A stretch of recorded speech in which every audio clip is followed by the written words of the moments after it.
Well. Normally, people would say, I hate to say it, but I told you so. In this instance, it brings me great pleasure to say, I told you so. Turns out that Team Canada is significantly better by 1 goal than Team USA. Now, what's going to happen from Canada beating the crap by 1 goal in overtime with Team USA? Well, I think that we are going to have to adopt America as the 11th province or the 4th territory. Turns out Canada Geese are much stronger than Eagles, and I don't care about how many NFL comparisons you want to make. It's not about, well, the America can do this, that, and the other. America has a better military than Canada. Who cares? We'll just line pucks up and slap shot it at you guys, and we'll beat you by 1 goal in overtime. Ha!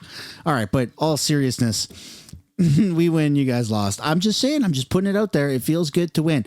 I don't like, though, how politics is being blended with hockey. It should always be separate, especially if you're on the losing side of it. I could see how Americans would want to make that argument, but it feels good to win, baby. It feels good to win. In all seriousness, no, we are talking about some pretty important things in this video, such as a new interview that shows that it's not Donald Trump that actually brought forward the 51st state and annexation of Canada first. It's actually Justin Trudeau, which is absolutely mind-blowing. So we're going to be taking a look at that along with some other American news towards the end of the video, but we are going to start off with some Canadian stuff and how that pretty much all blends into the ongoing tariffs, which is a perfect segue into this next segment. You know my thoughts on tariffs. The Canadian government, Justin Trudeau, is going about this all wrong. While I do actually very much support locally made in Canada products, what we're seeing right now, it really highlights the need for unbiased information. Big tech algorithms and biased media, they create these massive echo chambers, making it hard to get an accurate picture and see what's really happening. Luckily, there's a solution, and that's Ground News. They're an app and website that I partner with because they are committed to giving you the 100% unbiased truth. Go to ground.news/sun to see for yourself how this works. Here's a story about Shopify CEO Toby and his surprising take on Trump's tariffs. Over 20 sources are covering the story, and Ground News gives me a quick summary based on all the articles. Most of the coverage is from the right, about 75%, with just a couple sources in the center and none from the left, which makes this a blind spot for the left. Why am I not surprised CBC is ignoring this story? When you look at the headlines, you can see for yourself how different outlets are framing the story. The New York Post is a right-leaning outlet and highlights Shopify as Canada's second largest company. It says the CEO defends Trump and demands while slamming Trudeau for making the trade war worse. Meanwhile, the center-leaning CTV takes a more neutral approach, focusing on Luke's warning of hitting back will not be leading to anything good. Seeing these different takes side by side on Ground News really helps cut through all the spin. Instead of just seeing one version of the story, you get to compare how different outlets report on the same event and decide for yourself what to think. If you love politics as much as I do, you can actually track all the latest trends that are happening on the interest page of Ground.News. These pages help me stay updated on critical events and media blind spots. With so much uncertainty around tariffs, around an election, around Justin Trudeau, it's so important for me to stay fully updated on everything that's going on. And that's why I personally use Ground News. Go to ground.news/sun, click the link in the description or scan the QR code and subscribe and get 40% off the Vantage plan right now. That's the same plan that I use to get unlimited access. Plus, by subscribing, you're not just helping my channel, but you're also taking back control of how you get to view the news. Thank you, Ground News, for sponsoring today's video. Muslim workers in Canada. Who would have thought that that would be an extremely controversial thing, but it is. Apparently, Justin Trudeau's special Muslim rep asks for special treatment. Muslim workers should have access to prayer rooms in government offices and accommodate religious holidays and provide halal alternatives at luncheons. And this is actually something that Pierre Poilievre, Canada's next prime minister, has talked about, where he wants to get rid of this special kind of category for this special job position to be a Muslim rep within the government. Let's take a look at what Pierre said not too long ago. For now over a year in this city. Liberal government, they can make the argument, well, we've never invested more. They pay for a special representative on Islamophobia. They pay for a special representative against anti-Semitism. Wow. Right? What has that done? Have these special representatives been out in the street shutting down these riots? What, every time there's a problem, Justin Trudeau creates a new bureaucracy. creates a new high-paid position for someone with a corner office making $250,000 of taxpayers' money, and the problem gets worse. You know, spending more money on these problems is not the solution. So you become prime minister. People like Amira El-Gawabi and Deborah Lyons lose their posts? I think these posts are useless. I'll be perfectly honest with you. I don't think they do anything. And I also think we have to stop dividing people by race, ethnicity, religion. Yeah, and we're just all Canadian. I mean, that's extremely well said. And I'm, for one, I'm extremely excited for Pierre Poilievre to be Canada's next prime minister. But when it comes to the future of Canada or the possible annexation of Canada, this is where it becomes really tricky, because a lot of people thought that it was Trump that brought it to all of our attention first.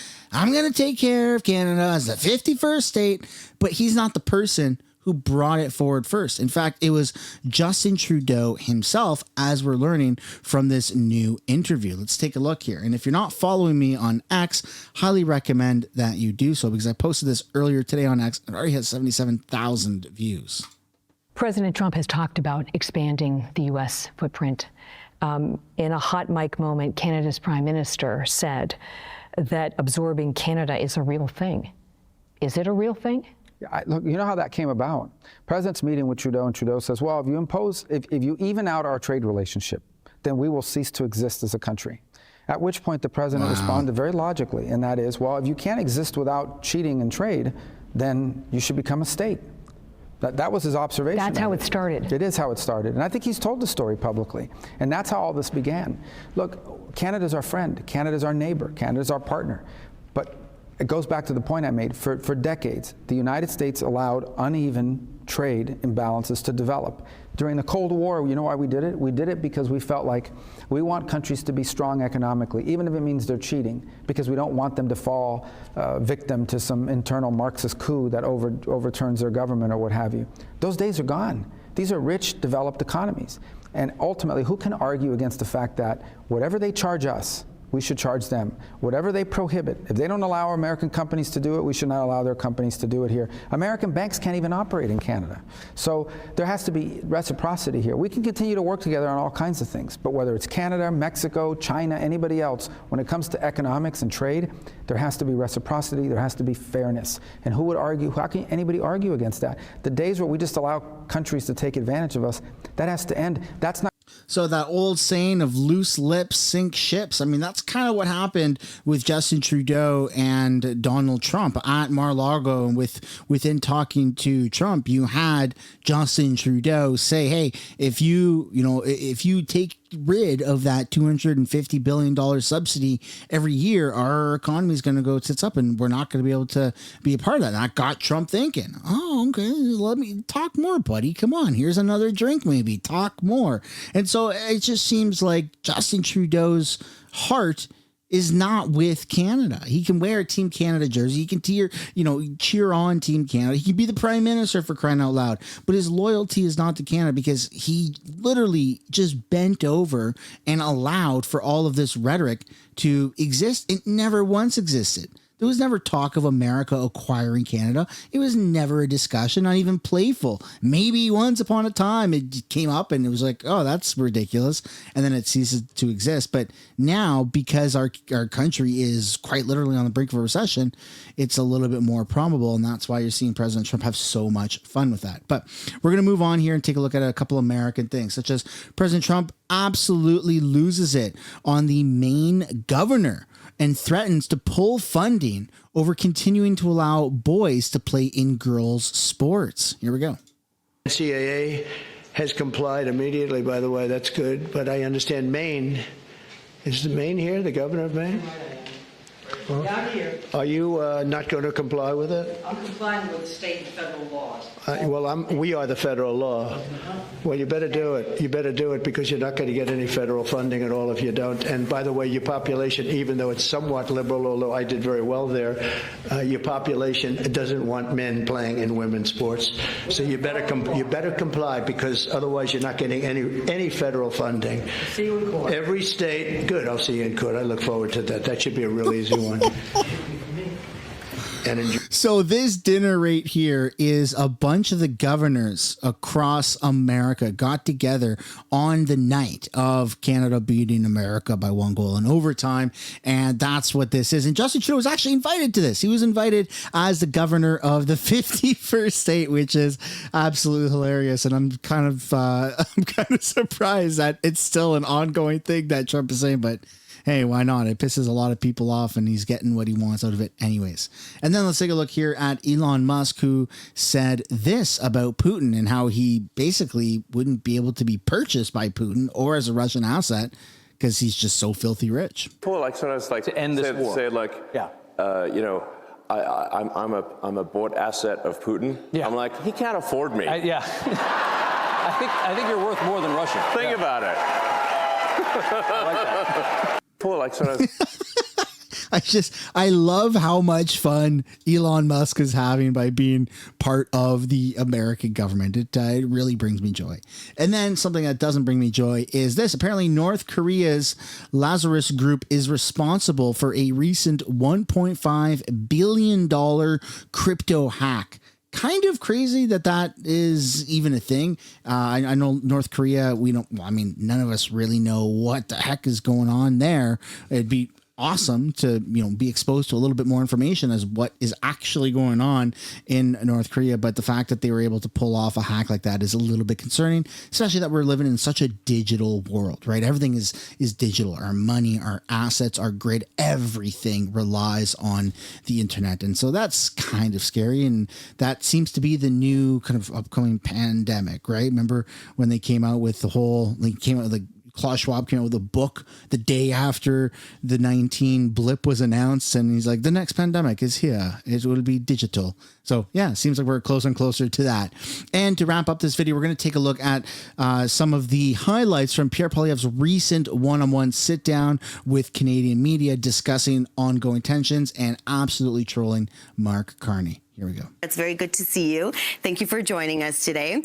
You've been talking about Mark Carney at recent events, saying that he accusing him of sneaky accounting, posting about him on social media. And you've also said that you would eliminate the deficit. When do you think you would be able to do that? Well, it'll be in my platform, our fiscal plan to eliminate the Liberal deficit. It's funny that you ask about the deficit, because remember, 10 years ago, the Liberals promised there would only be 3 deficits, 3 small deficits that would boost growth, create investment, and help the middle class. What's been the result? Well, the 3 deficits became 9 deficits. And then those 9 deficits added $700 billion of debt and a lot of inflation. Investment went down. Our growth is the worst in the G7. And as for that famous middle class that was going to do better, what has happened to them is that 80% of them pay more income tax than they did before the Liberals. And not a single middle class family can afford a new home in any of our big cities. Now Mark Carney is repeating exactly the same promises that Justin Trudeau made. 3 small deficits that he says will be great for the middle class and growth. Well, the results will be exactly the same. It'll mean higher taxes, more inflation, bigger lineups at the food banks. That has been the result over the last 10 years of the Trudeau Liberals, and over the last 5 years during which Carney has been Trudeau's economic advisor. So if you want an end to these Liberal deficits that have driven up the costs for middle-class families, you have to vote for a real change with a common-sense Conservative government, and we're the ones that will deliver it. So if we're talking about a timeline for you to get rid of the deficit, what would that be? Well, the sooner the better. It's a Liberal deficit. So we have to get rid of Liberal waste. Under Trudeau-Carney Liberals, they have, for example... That's kind of a hard question for him to answer because he doesn't have an inside look at all of our government spending. He has an idea on what we're spending money on, but he doesn't have access to the books right now. So saying how fast you're going to get rid of the deficit, I mean, what did you say? A year, 6 months, 2 years? Like, it's hard to say because you don't have access to the finances. But if you're coming in saying we're going to do it no matter what, then, we're living in a super transparent time right now. with a lack of transparency from our governments, right? You're seeing a lot of transparency shift with America, right? The Kamala Biden administration was very close shut on everything. And now Trump and Elon and JD Vance are opening everything up. I can't believe I put Elon before the VP, but yeah, it seems like it's Elon's the president and Trump is the leader of Doge at this point. That's just a little joke. But with Canada, now you're going to have to see how Poilievre and the Conservatives are going to go about it. Are we going to have our own little Northern Doge, right? Or little Huskies? Like, I don't know what the heck we're going to call it, but we definitely need more transparency and we need it quickly. And that's like the first step towards solving our deficit is let the people know what the heck we're spending our money on. Example, added 100,000 public servants. I'll be reducing the number of bureaucrats. They've doubled the budget for corporate welfare. I will be cutting that. They doubled the budget for consultants. I'll be cutting that. I'll be cutting back on foreign aid to bring our money back home to Canada, and I'll impose a dollar-for-dollar law that requires my ministers find $1 of savings for every new dollar of spending. The latest polling shows Fantastic. that there is narrowing between the Liberals and the Conservatives. Why do you think that is, and do you think that has anything to do with moving away from our Prime Minister, Justin Trudeau, and moving toward a new leader? Well, I think Mr. Carney is a very sneaky guy. He has been Trudeau's economic advisor for the last 5 years, and what has been the result? Housing costs have doubled. Lineups at food banks have doubled. The national debt has doubled. He has helped Justin Trudeau impose the carbon tax and pushed for that tax to go up even more. And now he plans a real sneaky trick. He's going to hide the carbon tax for 2 months right before the election so that it will not appear at the gas station. But after the election's over, he'll bring in a much bigger carbon tax. That's why the people keep calling him Carbon Tax Carney. And so if you want a change from the disastrous Trudeau, Carney, Liberal policies of the last 10 years, you have to elect common sense Conservatives who will axe the taxes for everyone for good, who will slash bureaucracy, consultants, corporate welfare, foreign aid to bring down debt, taxes, and inflation, who will take GST off new homes and remove bureaucracy so that we can build houses people can afford.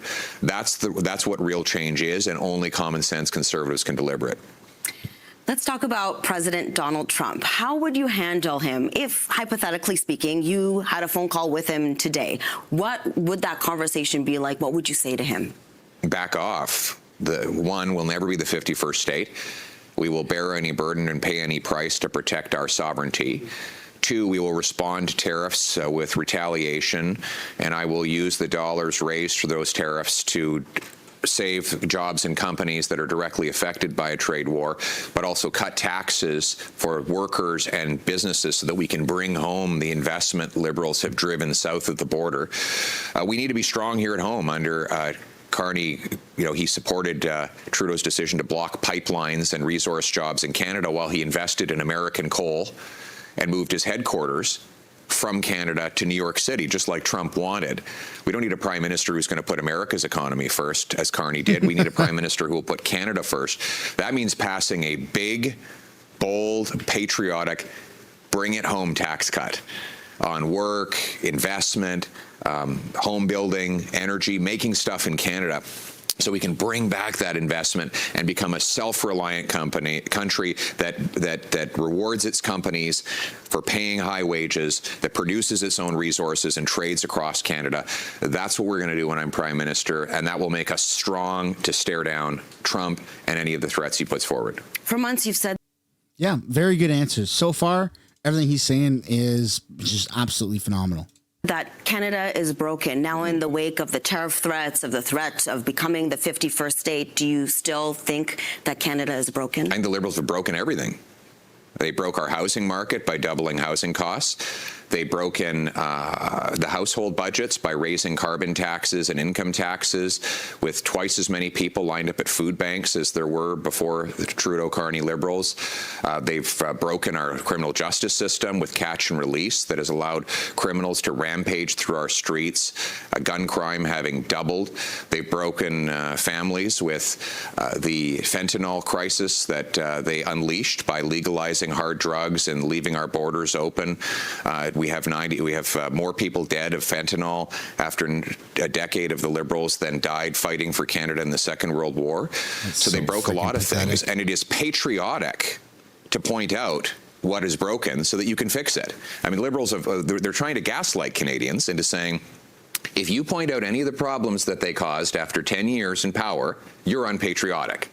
I'm sorry, it doesn't work that way. Patriotism is about having an honest conversation about the enormous damage the Liberals did to this country.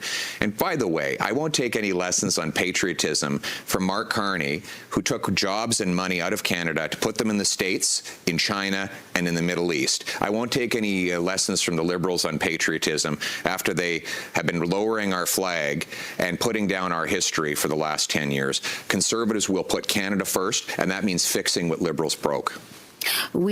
And so far, his messaging on that has been absolutely phenomenal. At the Canada First rally, in case you missed it, I mean, that was one of the most, if not the most patriotic speech by any candidate running for prime minister or prime minister, I think, that I've ever seen, or in an extremely, extremely long time. I mean, he wants to bring back all of our statues that have been defaced. He wants to make it put laws in to protect defacing any of our statues, our historical statues. He also wants to bring back Terry Fox to our passport because Justin Trudeau removed that with a caricature of himself playing in his Rideau cottage or something like that. Like, it's just freaking bizarre, right? Super bizarre. So yeah, we definitely need to bring back our historic values and what Canada actually stands for and believes in, and bring back the patriotism.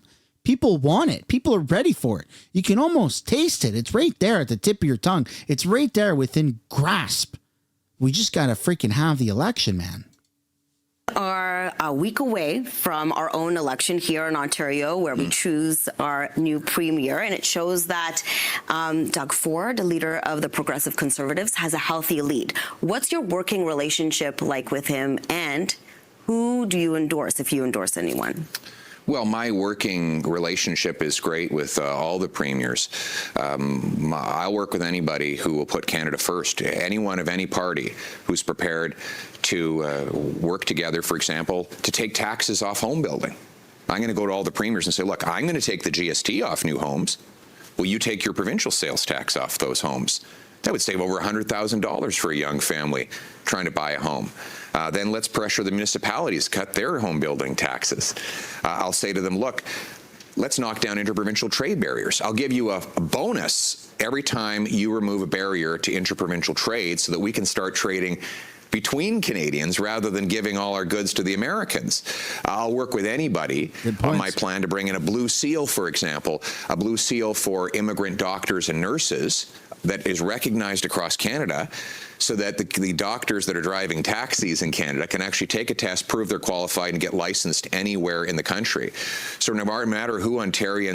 Yeah, so when people talk about trade or trade barriers and interprovincial trade, that's not just for our goods. That's not just for our oil or our energy or our liquor and things like that. That's also for our services. Because like he's been saying, and he just said right now, before I rudely interrupted him, you have doctors that come from other countries that are very, very, very qualified, and they're delivering Uber Eats because they don't have the schooling here in Canada. So we need basically a red seal for our services in Canada. And even if you get qualified, let's say, as a nurse in British Columbia, you can't just quit your job, or a paramedic. You can't just quit your job and move to Toronto or a different part of Ontario or something like that, or the East Coast, a different province or even territory, because your qualifications, even if you've been a paramedic for 5 or 10 years, they're not seen as qualifications for the provinces. So whatever province you get qualified in for a lot of these positions,